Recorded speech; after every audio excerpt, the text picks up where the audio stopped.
সবাইকে স্টক অবজারভারের পক্ষ থেকে শুভেচ্ছা জানাই। বন্ধুরা, আজ আমরা বর্তমান সময়ের 5টি গুরুত্বপূর্ণ স্টক নিয়ে আলোচনা করব।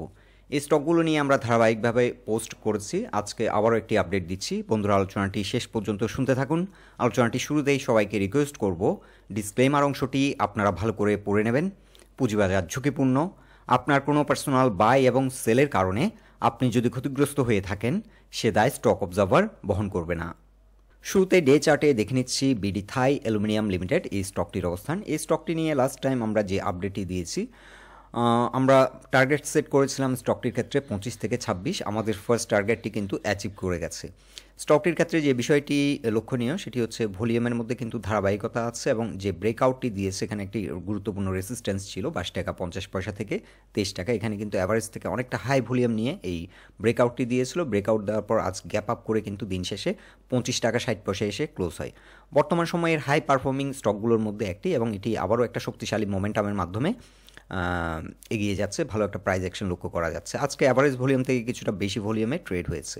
এখন আমরা উইকলি চার্টে যে বিষয়টি দেখব, স্টকটির ক্ষেত্রে আমরা এই পয়েন্টটিতে বিশেষ করে 25 থেকে 26-এ আমরা জানিয়েছিলাম যে এখানে ভালো রকমের একটা সেল প্রেশার আসবে। সো এই জোনটিতে কিন্তু একটা হিউজ ভলিউমে একসময় ট্রেড হয়েছিল, বিশেষ করে 25 থেকে 27 এই জোনটিতে। সো এই জোনটি অনেকটা চ্যালেঞ্জিং হবে, যদিও স্টকটি আজ দিন শেষে হল্টেড ছিল, সেলার লেস অবস্থানে ছিল, কিন্তু কালকে স্টকটি বিশেষ করে 26 থেকে 27 এই জোনটিতে এসে ভালো রকমের একটা সেল প্রেশার আসবে এবং এখান থেকে কিছুটা রিট্রেস করার সম্ভাবনা আছে। টেকনিক্যালি এখানে আজকেও একটি ব্রেকআউট দিয়েছে 24 টাকা 80 পয়সায়। ফিবোনাচি চার্টে 61% একটি সাইকেল রেসিস্ট্যান্স ছিল 24 টাকা 80 পয়সায়। এই রেসিস্ট্যান্সটিকে ব্রেকআউট দিয়ে অনেকটা উপরে অবস্থান করছে 25 টাকা 60। সো বর্তমানে স্টকটির জন্য সাপোর্ট হচ্ছে, ফার্স্ট সাপোর্ট হবে 24 টাকা 80 পয়সা। এখানে ফিবোনাচি সাইকেলের একটি সাপোর্ট লাইন, যেহেতু এই রেসিস্ট্যান্সটিকে ব্রেকআউট করেছে, এখন এটি সাপোর্ট হিসাবে অ্যাক্ট করবে এবং এর পরের স্ট্রং সাপোর্টটি হবে 22 টাকা 50 পয়সা। আর এখন বর্তমানে টেকনিক্যালি যে সাইকেল রেসিস্ট্যান্স আছে 78% রিকভারি যে সাইকেলটি, সেটি অবস্থান করছে 28 টাকা 10 পয়সা প্রাইস পয়েন্টে। টেকনিক্যালি এখন রেসিস্ট্যান্স হচ্ছে, শক্তিশালী রেসিস্ট্যান্স হচ্ছে 28 টাকা 10 পয়সা, কিন্তু এখানে 26 থেকে 27 এখানে প্রাইস পয়েন্ট লেভেলের রেসিস্ট্যান্স রয়েছে। এখানে ভালো একটা সেল প্রেশার এই স্টকটি ফেস করবে। তবে বর্তমানে যে ভলিউমের ধারাবাহিকতা, এই ধারাবাহিকতা যদি অব্যাহত থাকে তাহলে এই রেসিস্ট্যান্সগুলি ব্রেকআউট করে 28 টাকায় এসে আবারও একটা সেল প্রেশার ফেস করবে। সো টেকনিক্যালি স্টকটির গন্তব্য এখন 31 থেকে 32 টাকা। তার রিসেন্ট প্রিভিয়াস যে হাই, এই টার্গেট হচ্ছে এই জোনটিতে 31 থেকে 32। যাত্রাপথে এখন দুটো চ্যালেঞ্জ। সো কালকে যে বিষয়টি আমরা লক্ষ্য রাখতে পারি, ভলিউমের ধারাবাহিকতা ঠিক আছে কিনা এই স্টকটিতে। ভলিউমের ধারাবাহিকতা ঠিক থাকলে এই সেল প্রেশারটি অ্যাবজর্ব করে আবার হয়তো এই সাইকেলটিতে রিচ করবে এবং এখানে আমাদেরকে অ্যালার্ট থাকতে হবে 28 টাকা 10 পয়সা। এখানে এসে সিগনিফিক্যান্ট একটা সেল প্রেশার ফেস করবে। এটা একটি সাইকেল রেসিস্ট্যান্স, ফিবোনাচি রিট্রেসমেন্ট সাইকেলে রিকভারি অলরেডি 61% হয়ে গেছে, এখন 78%-এর দিকে এগোচ্ছে। এখন ডে চার্টে দেখে নিচ্ছি ফুয়াং সিরামিক ইন্ডাস্ট্রিজ লিমিটেড এই স্টকটির অবস্থান। এই স্টকটি কিন্তু এখানে একটা ডবল বটম প্যাটার্ন ক্রিয়েট করেছে। সো সাপোর্ট নিয়েছে 17 টাকা 70 পয়সা থেকে। সাপোর্ট নিয়ে এখান থেকে আজকে ইউটার্ন নিয়ে দিন শেষে এই স্টকটিও কিন্তু সেলারলেস অবস্থানে ছিল। স্টকটি ক্লোজ হয়েছে 19 টাকা 50 পয়সা প্রাইস পয়েন্টে এবং এটি আমরা লক্ষ্য করছি 200 এক্সপোনেনশিয়াল মুভিং অ্যাভারেজের নিচে নেমে গেছিল। স্টকটি অনেকটা উইকনেস প্রকাশ করেছিল, তবে সেল প্রেশার কিন্তু সিগনিফিক্যান্টলি ছিল না। অ্যাভারেজ থেকে অনেকটা লো ভলিউমে কিন্তু সেল প্রেশার ছিল। সো আজকের দিনে যে ইম্পর্টেন্ট ব্যাপারটি আমরা লক্ষ্য করছি সেটি হচ্ছে 250 এবং 20 এক্সপোনেনশিয়াল মুভিং অ্যাভারেজের যে রেসিস্ট্যান্স, সেই রেসিস্ট্যান্সটিকে একদিনে কিন্তু ব্রেকআউট করে আজকে একটা লং বুলিশ ক্যান্ডেল আমরা লক্ষ্য করছি।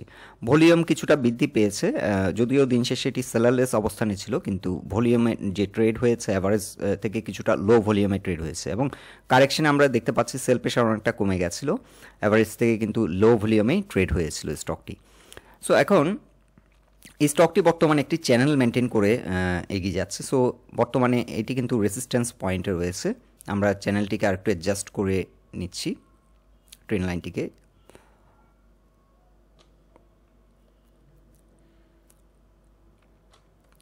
সো এখন কিন্তু এই রেসিস্ট্যান্স পয়েন্টটি হচ্ছে 19 টাকা 40 কিংবা 19 টাকা 30। এই ট্রেন লাইন রেসিস্ট্যান্সটিকে ব্রেকআউট করলে পরবর্তী এখানে আরও একটি ট্রেন লাইন আমরা ড্র করেছি। সো এই ট্রেন লাইন রেসিস্ট্যান্সটি ফেস করবে 20 টাকা 30 পয়সা। এখানে একটি সেল প্রেশার ফেস করবে এবং এই ট্রেন লাইনটি ব্রেকআউট করতে পারলে স্টকটি কিন্তু আবারও সুপার বুলিশ মোমেন্টাম ফর্ম করবে। এখানে একটি ব্রেকআউট হবে, সেটি হবে ট্রায়াঙ্গেল ব্রেকআউট, এবং এই ট্রায়াঙ্গেল ব্রেকআউটটি দিতে পারলে স্টকটি রিসেন্ট যে হাইটি করেছিল 24 টাকা, এই পয়েন্টটিকে ব্রেকআউট করে নিউ একটি হাই ক্রিয়েট করবে, এবং সেক্ষেত্রে আমরা অনেক আগে থেকে এই স্টকটির একটা প্রজেকশন দিয়েছিলাম 27 থেকে 28 টাকা পর্যন্ত প্রাইস অ্যাকশন। এই ট্রায়াঙ্গেল ব্রেকআউটটি যদি দিতে সক্ষম হয় স্টকটি, তাহলে 27 থেকে 28 টাকা পর্যন্ত প্রাইস অ্যাকশন হওয়ার পসিবিলিটি হাই। আর যদি এই জোন থেকে রিজেক্ট হয়ে যায়, এটি আবারও কিন্তু রিট্রেসমেন্ট হবে, এবং রিট্রেসমেন্ট হয়ে এটি 18 টাকা 50-60 দিকে এসে সাপোর্ট নেবে, এবং এখানে হয়তো এই গ্যাপটাকে ফিল আপ করে পরবর্তীতে আবার ব্রেকআউট দেওয়ার চেষ্টা করবে এখানে কোনো একটা জোনে। সো এখানে দুটো পসিবিলিটি, একটি হচ্ছে কালকে আমরা এই স্টকটি লক্ষ্য রাখবো, এটি যদি 20 টাকা 40-50 উপর যদি শক্ত একটা অবস্থান নিতে পারে, ট্রেডটা আমরা কন্টিনিউ করতে পারি। আর এই জোন থেকে 20 টাকা 30 থেকে 50 পয়সা এই জোন থেকে যদি রিজেক্ট হয়ে যায়, তাহলে আমরা ইমিডিয়েটলি স্টক থেকে এই ট্রেডটি ক্লোজ করে দিয়ে আমরা পরবর্তীতে এটি সাপোর্ট কোন পয়েন্টে এসে নিচ্ছে সেই পয়েন্ট থেকে চাইলে আমরা ট্রেড নিতে পারি। সো এখানে এক্স্যাক্টলি একটা ট্রায়াঙ্গেল প্যাটার্ন ফলো করছে, আর এই প্যাটার্নের মধ্যে কিন্তু আবার একটি চ্যানেল ফর্ম করেছে।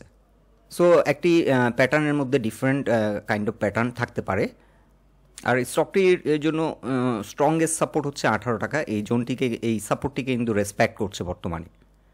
এখন ডে চার্টে দেখে নিচ্ছি ইন্ট্রাকো রিফিলিং স্টেশন লিমিটেড, এই স্টকটির অবস্থান। এই স্টকটি কিন্তু যখন 35 টাকা প্রাইস পয়েন্টে ছিল, আমরা বেশ কয়েকবার হাইলাইট করেছি যে এন্ট্রি নেওয়ার জন্য সুইটেবল একটা প্রাইস পয়েন্ট, এবং আমাদের টার্গেট ছিল 41 থেকে 42। আমরা এই টার্গেটটি আপনাদেরকে সেট করেছিলাম, এবং আমাদের এই টার্গেটের দিকে এখন এগিয়ে যাচ্ছে। স্টকটি 127% সাইকেল থেকে রিজেক্ট হয়েছে 39.2, এবং এখন বর্তমানে স্ট্রং সাপোর্ট হবে 37.9। এখানে একটি ব্রেকআউট দিয়েছিল রিসেন্টলি, প্রাইস পয়েন্ট লেভেলে একটি ব্রেকআউট পয়েন্ট ছিল 37.8 কিংবা 37 টাকা 80 পয়সা থেকে 38 পয়সা। এই ব্রেকআউট পয়েন্টটিতে এখন আবার হয়তো একবার রিটেস্ট দিয়ে এখান থেকে ইউটার্ন নিয়ে স্টকটি আমরা যে টার্গেটটি সেট করেছি 42 দিকে এগিয়ে যাবে। সো 42 হচ্ছে আমাদের ফার্স্ট টার্গেট, 41 থেকে 41.5 থেকে 42 এটি হবে আমাদের ফার্স্ট টার্গেট এই স্টকটির জন্য।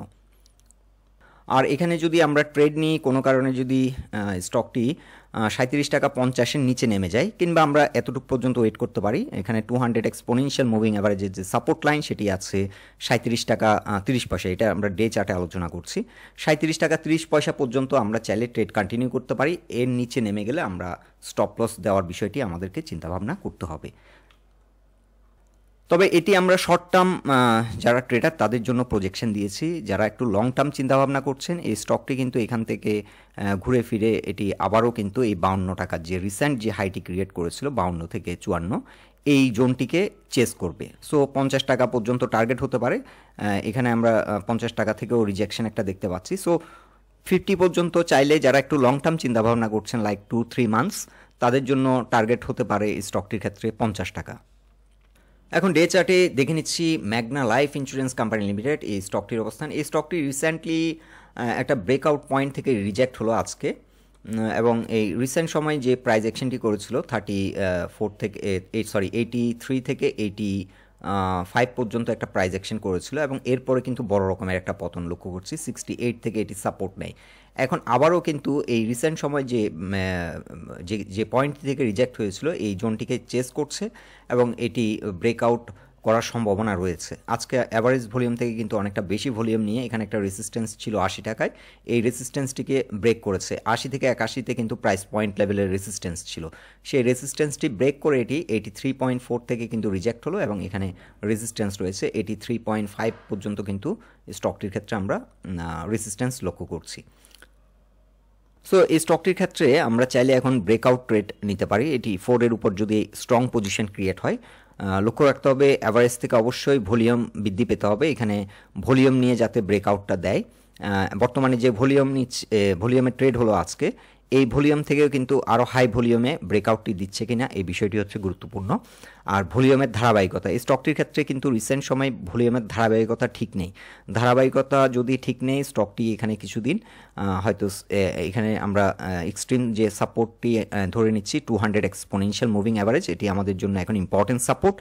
আমরা লক্ষ্য রাখবো যাতে স্টকটি 200 এক্সপোনেনশিয়াল মুভিং অ্যাভারেজের নিচে না নামে। নিচে নামলে আমরা স্টপ লস দেওয়ার চিন্তাভাবনা করতে হবে। 78 পর্যন্ত আমরা এখন যদি সাইডওয়ে করে আমরা একটা প্রজেকশন রাখছি, 78 থেকে হয়তো 83 পর্যন্ত সাইডওয়ে প্রাইজেকশন হতে পারে। আর যদি ভলিউম বৃদ্ধি পায় এবং এই ব্রেকআউটটি যদি ভলিউম নিয়ে দিতে পারে তাহলে স্টকটির ক্ষেত্রে আমরা ব্রেকআউট ট্রেডের কথা চিন্তাভাবনা করতে পারি এবং সেক্ষেত্রে স্টকটির গন্তব্য হতে পারে ফার্স্ট টার্গেট হবে 92, 91 থেকে 92 এবং সেকেন্ড টার্গেট হবে আপ টু 103 থেকে 105 এই জোনটি। এখানে একটা সেল প্রেশার কিন্তু এই জোনটিতে ভালো রকমের একটা সেল প্রেশার হবে।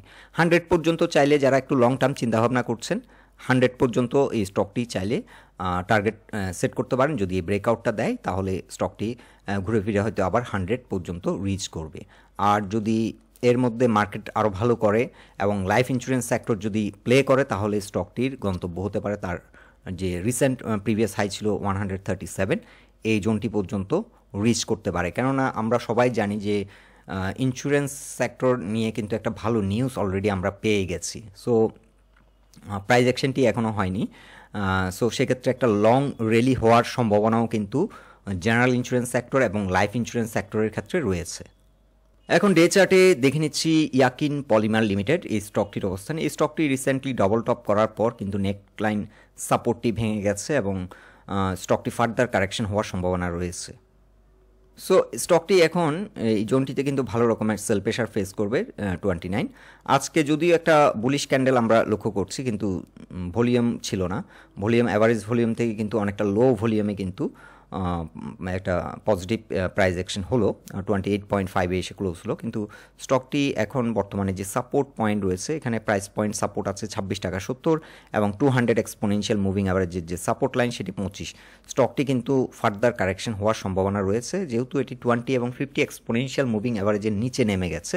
স্টকটি কিছুটা দুর্বলতা আমরা লক্ষ্য করছি স্টকটির ক্ষেত্রে, বাট স্টকটি 26 টাকা লেভেলে কিন্তু এন্ট্রি নেওয়ার জন্য কিন্তু একটা সুইটেবল প্রাইস পয়েন্ট এবং এর পরে সাপোর্টটি আছে 25 টাকা 30 পয়সা। এই জোনটি কিন্তু এন্ট্রি নেওয়ার জন্য একটা সুইটেবল প্রাইস পয়েন্ট।